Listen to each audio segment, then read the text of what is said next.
Thank you guys so much for being here to celebrate the 10th season of Project Runway.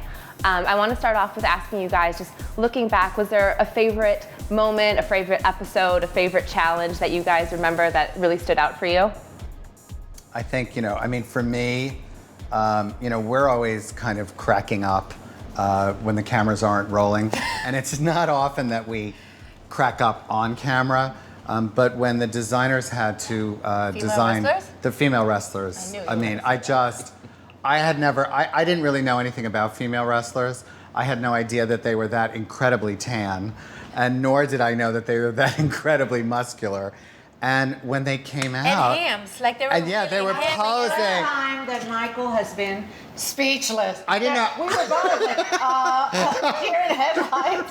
What do you say? We were like, what do you do? And I thought they were going to beat us up. No, they actually had to stop cameras. We had to stop rolling because we all had such a laugh attack. We were crying. Literally, tears were coming out of our eyes, and we tried. No, you have to poise yourself. You have to, no, this is really bad. We tried, and it just wouldn't work. So they were like, cut. Sorry, guys, we have a technical problem. Please go backstage. We have to do this again. Like, we could not hold it together at all. And it wasn't their fault by any means. It's just, when you do regular fashion shows with our models, everyone is always so like, boom, boom, boom, and they pose in the front, and they were really cool. And then all of a sudden we had the female wrestlers, and they came out, and they were like, wah, and they walked, and they posed, and they like ripped things off, and they just were really animated that we were just in shock, and we just had to laugh. But as I recall, after saying we had technical difficulties, we have to do this again, when the female wrestlers came back out, you all laughed even harder and longer.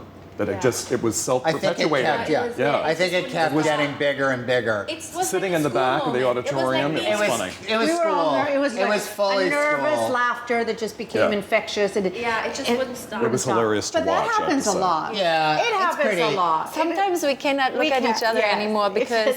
or Michael will say something and we just like crack up and we can't stop laughing. It's like, God, laugh.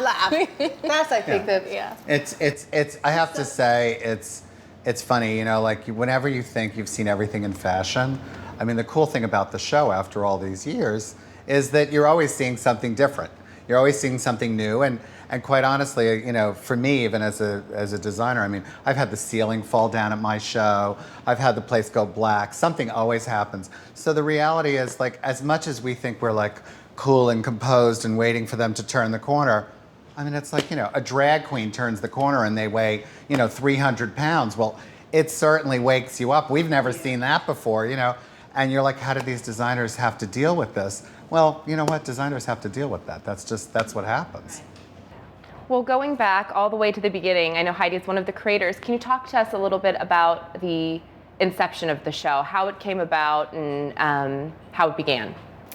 Well, it was really Harvey Weinstein who had a glimpse of an idea because at the time he did Project Greenlight, and so he wanted to do something similar with designers. But he, at the time, didn't really know anything about, the fashion industry. Obviously now he does. His wife is a really talented designer, but at the time he had no idea.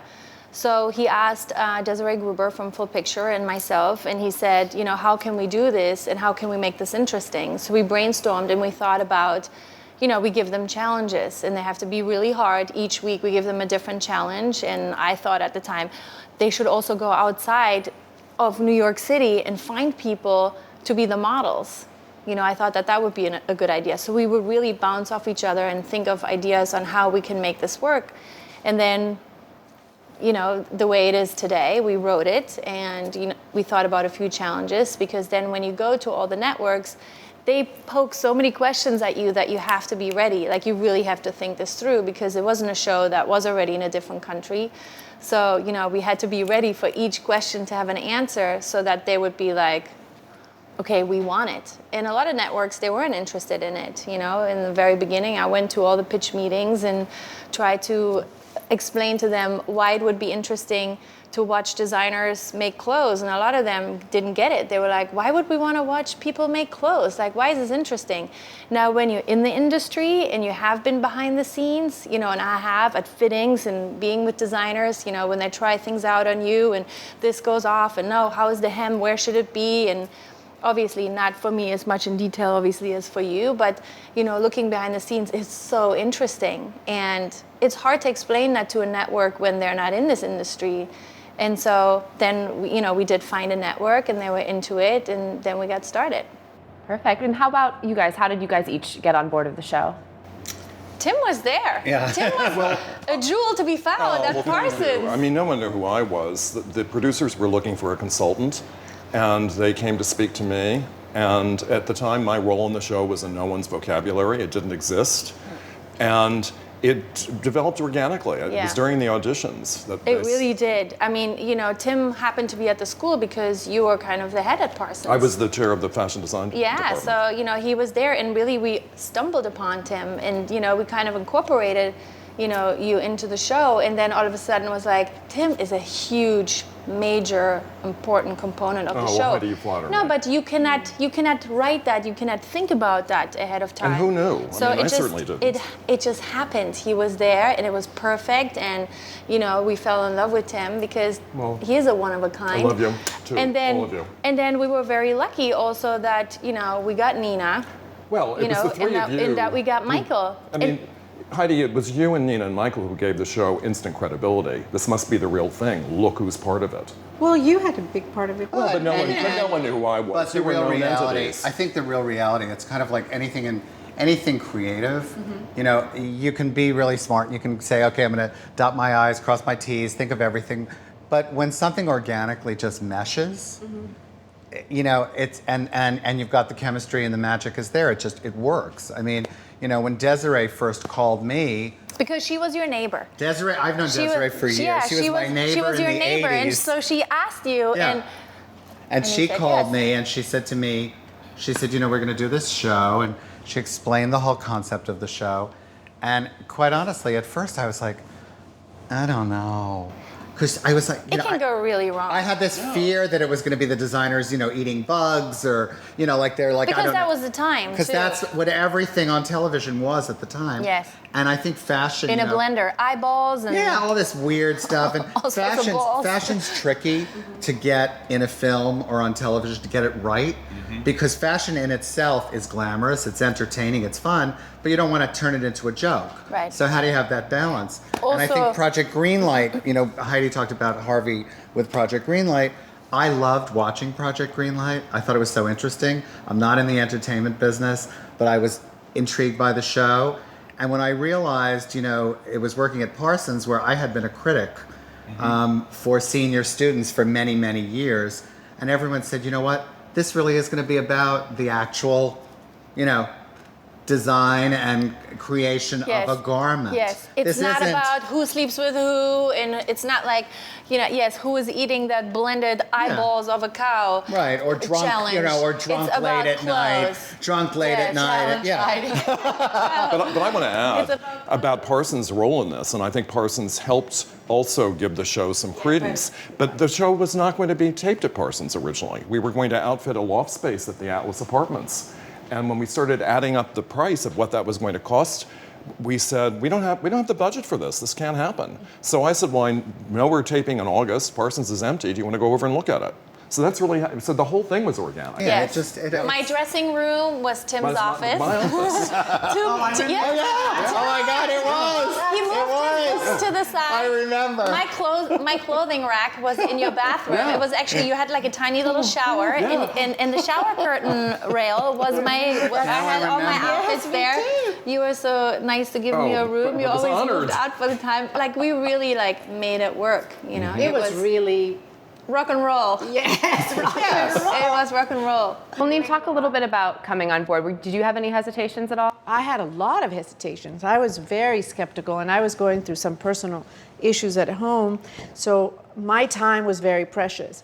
And when they, we had worked with Heidi and of course with Michael, so when I knew they were on board, that made me feel better. But I still was like, who's going to be interested in fashion? I mean, who really is going to watch this? And I might lose my job. I thought, forget all of this. I was like, maybe this is a really crazy idea.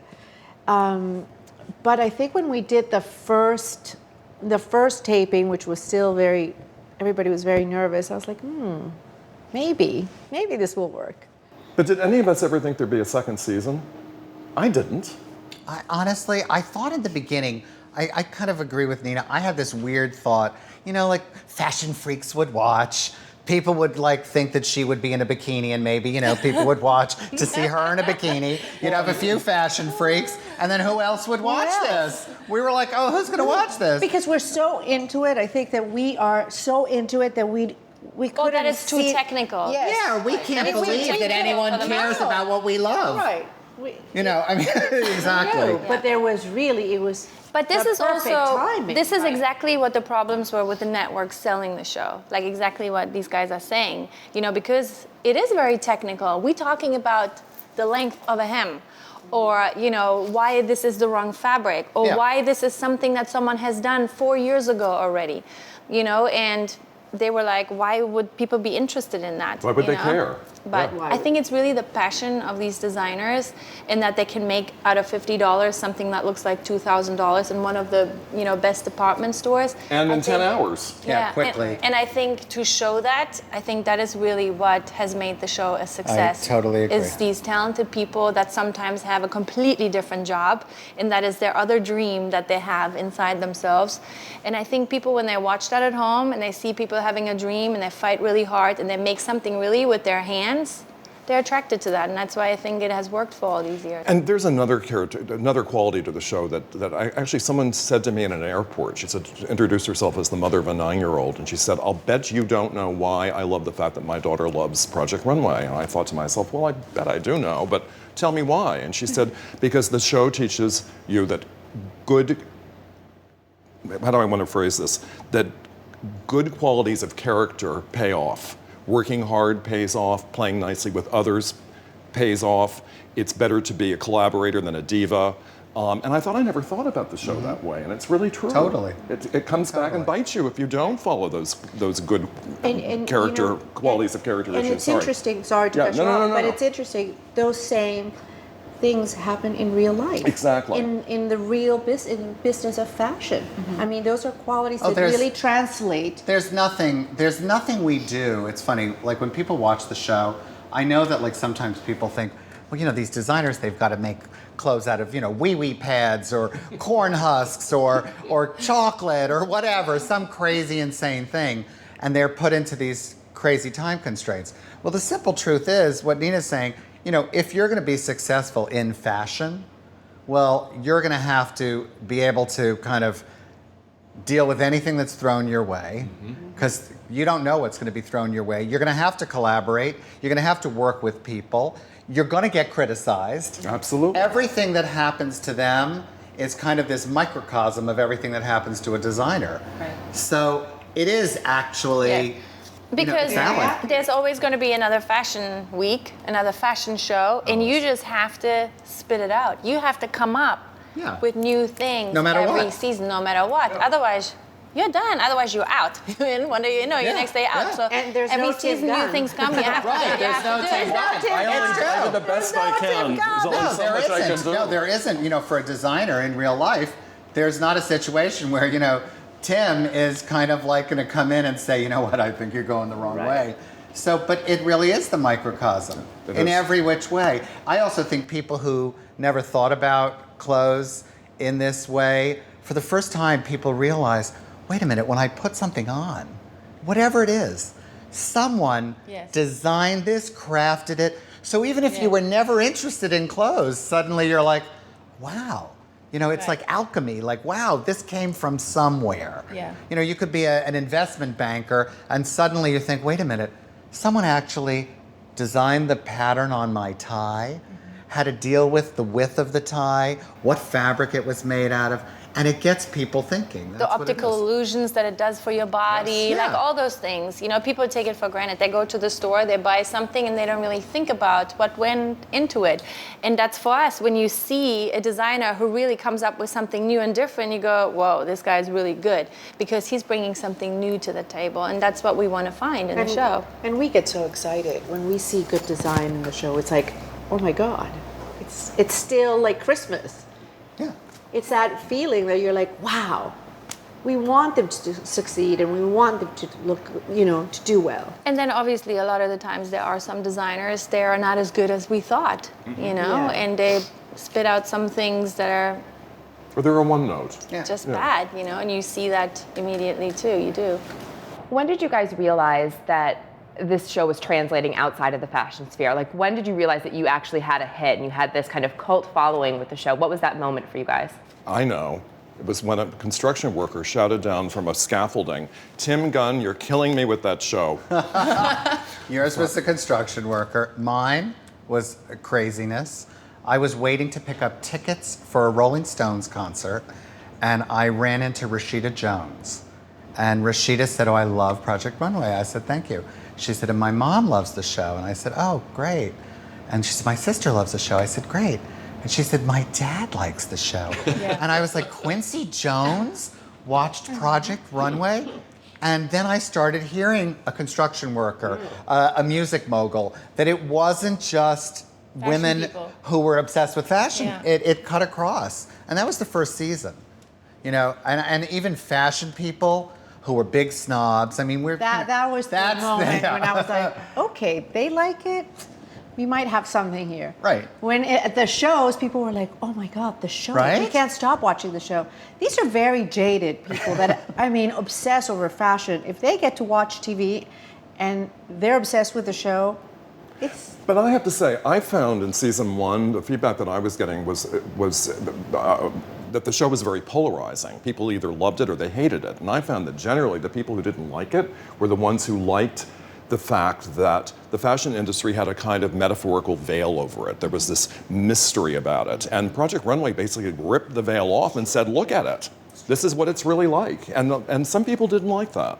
No, but I remember, Nina, like both of us, Stephen Meisel was like glued to Project Runway. Other editors from competing magazines. I knew were designers. Like, can we come to your Exactly. finale show? Can we And I come was to the like, finale? Exactly. Yes. I was like, what's that about?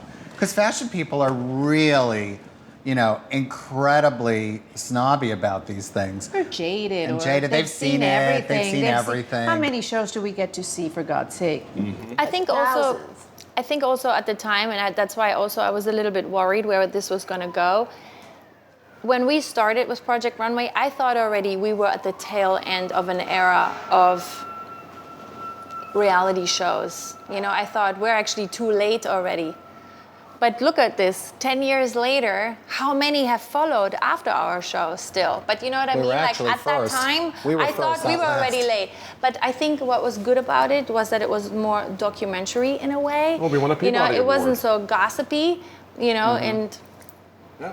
And it was and that's why it worked with the fashion industry. That was also, and I think also for you two, it was the hardest because you could have lost a lot because of it. You know what I mean? For me, I was afraid everyone was was a going big chance. to say, in the fashion why would industry, you do this? because people are very Yeah. a hard nut to crack, and you had already a gigantic business, and you are known at the magazine. So I think for maybe not as much for us than it was for these two. So. Well, you would always be It's able to a- go on and do anything, Heidi. But- and for me, it was a lot of fun, I have to say. That it continues to be, but at the very beginning. Is. Yeah. It was a risk, but it was... Yeah, no, you have to that's what I take mean. For you risks. two, I feel like it was the most of a risk. Exactly. You have to take risks. You spoke a little bit about Harvey earlier. Can you talk to me about, people outside of the industry look at Harvey Weinstein and they think, Oscar-winning movie producer. They think that, I think people get surprised, though, that he's a part of Project Runway. Talk a little bit about how now, like his notes and his fashion sense and how he's kind of evolved with the show as well. I think his fashion sense has not changed one bit. You would think it would, especially,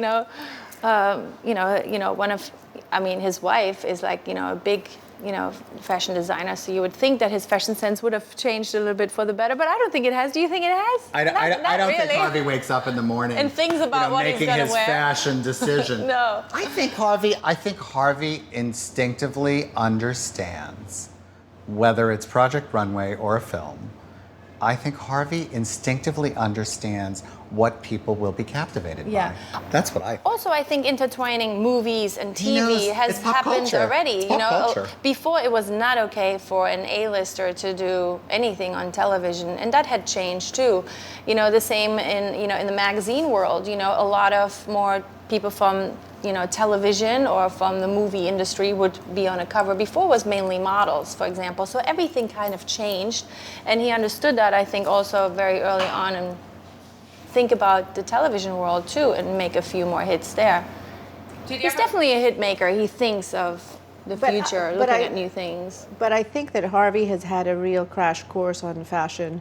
I mean, one time he told me, he said, I thought that making movies was difficult.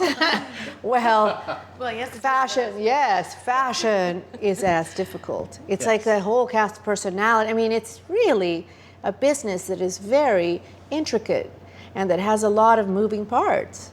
So I think he's had a crash course on what it is. This business of fashion. I think between Project Runway and being married and seeing it, up close, he sees how many layers there are in the fashion world. But at the same time, when you step back and you think about the people who are on the show, all these designers, all these years, fashion people intrinsically are, we're a little kooky.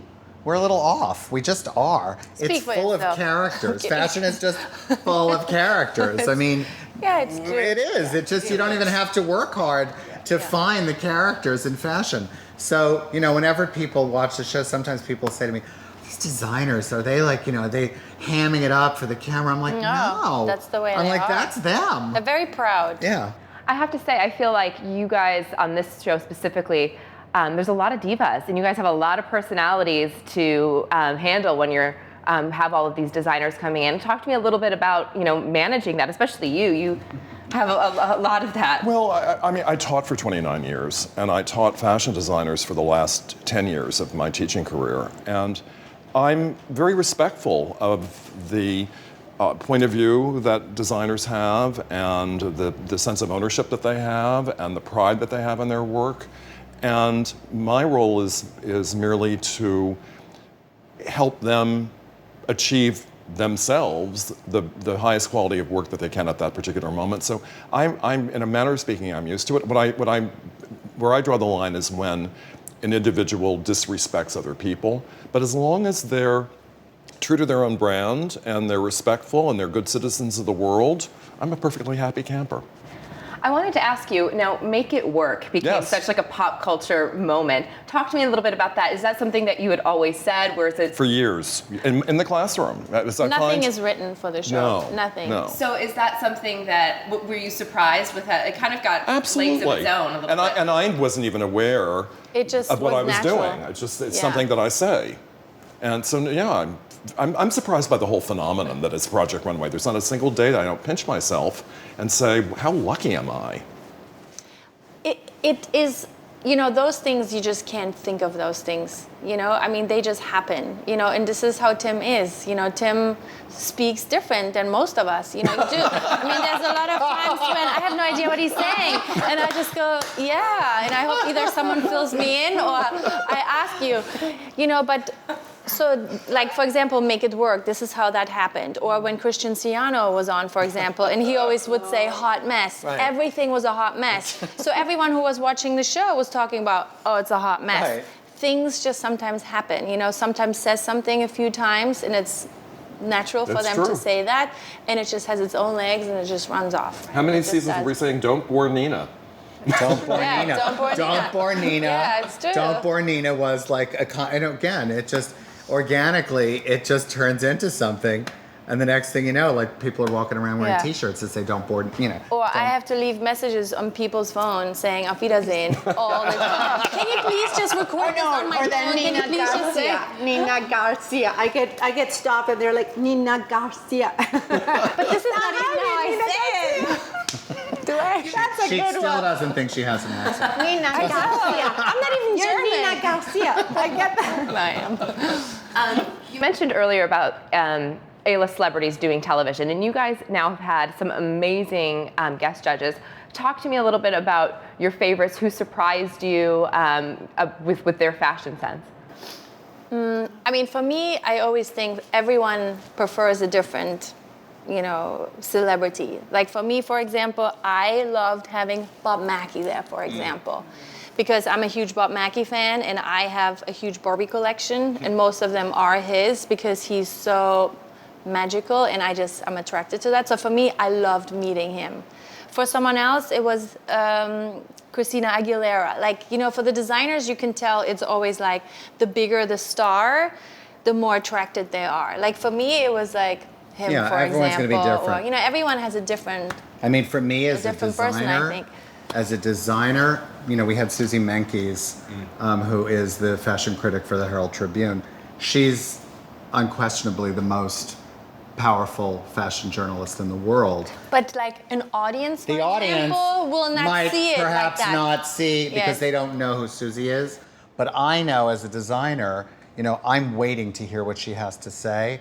And I think for the designers, that's an unbelievable privilege Absolutely. to have It's a her privilege. sit there, watch As it what is they're for you. doing. It's remarkable. So that I love when we have actresses though who you don't realize that they are that kind of honed in on fashion.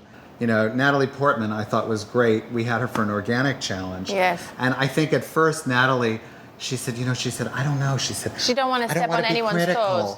I said, I don't want to be critical. I said, well, no, you don't have to be critical. I said, but You I have said, a point of You view. have a point of view. And the next thing you knew, as soon as we said that to her, she started speaking fluent fashionista. Yeah. I mean, and she really knew what she was talking about. Yeah. Because I think, a lot of actresses, quite honestly, whether it's the red carpet, costumes, all of that, they're constantly being dressed. So it is cool to hear their perspective, whether it's Natalie or anyone who's in the public eye.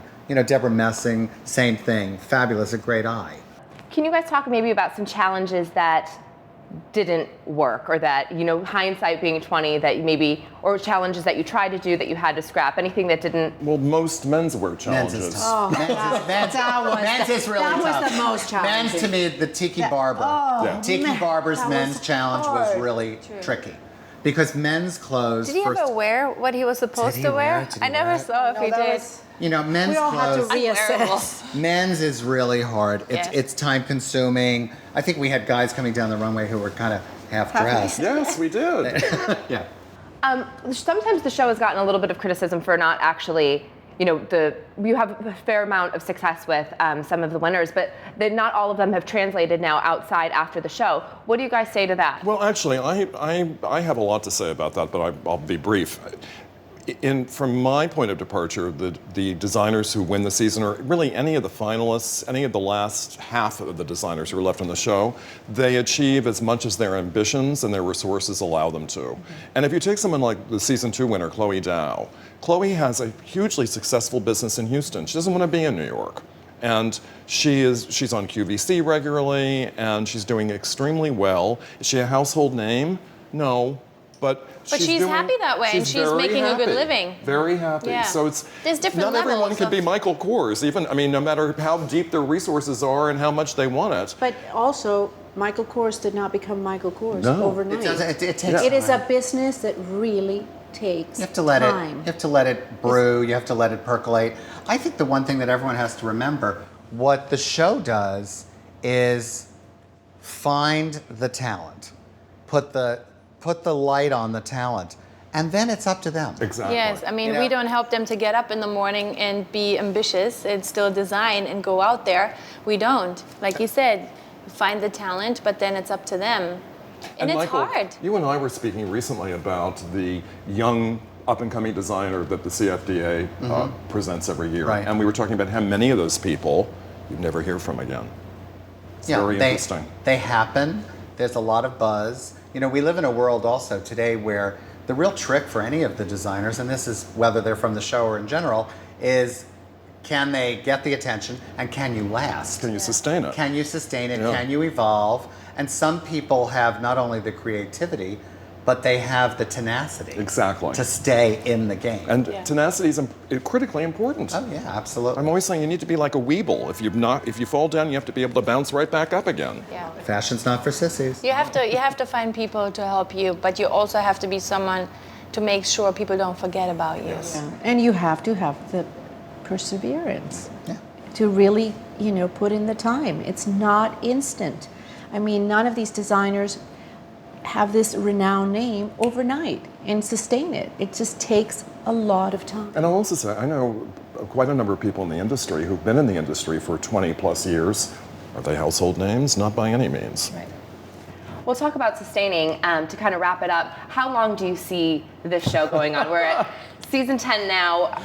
Where does it go from here? How long does it go? Season 25. We were laughing about it the other day. We're gonna have a ramp, and we're gonna be like wheeling in with our air tubes. We're like, I'm gonna be walking with a walking stick onto the stage. No, not that long. Do you guys see yourself doing this for seasons to come? Is it something that you continue to enjoy? I would say the audience should decide. I think if people still want to see us, we love doing it. I think it's all about, people still wanting to see what we put on the air. Yeah, I agree. And I'll add, people ask me, aren't you getting tired of this? Did I get tired of teaching? Every semester there's a whole new crop of students, and they're invigorating and energizing and interesting. And that's how I feel about each season of the show. Yeah, and also people always ask, what is different this year? What is different? The show works the way it works, and what are you gonna do? We can't fake things. This is the way it's done. You need fabric, you need someone with a heart and passion for it. What are you gonna change? You can't it's as real as we can possibly show it to people, how clothes are being made. So we don't really want to change that, so. The designers change. The designers change. It's fashion. Fashion changes. It's fashion. Yeah. Fashion changes. We could look at season 1. We would probably and judge differently Yeah, you would. today. Now Absolutely. fashion evolves. We would judge differently Forget season today. 1. We could look at, I don't know, season 7 probably. Yeah. And we'd say, oh God. What I thought was bad That then, doesn't- I actually like now. Now it looks good. It's just, it's because fashion it changes. It's a moving I was so target. concerned about season 6 when it took so long to air. Oh, yes. Yeah. Yeah, concerned. yeah, because fashion, especially Moves so today, fast. it's like this. You thought you bought the hottest, shoe in the world, and then realistically, 6 weeks later, it could be finished. By the time this airs, it's already oh, on that sale. shoe, oh, hate that shoe. So yeah, fashion's alive. That's what keeps it moving.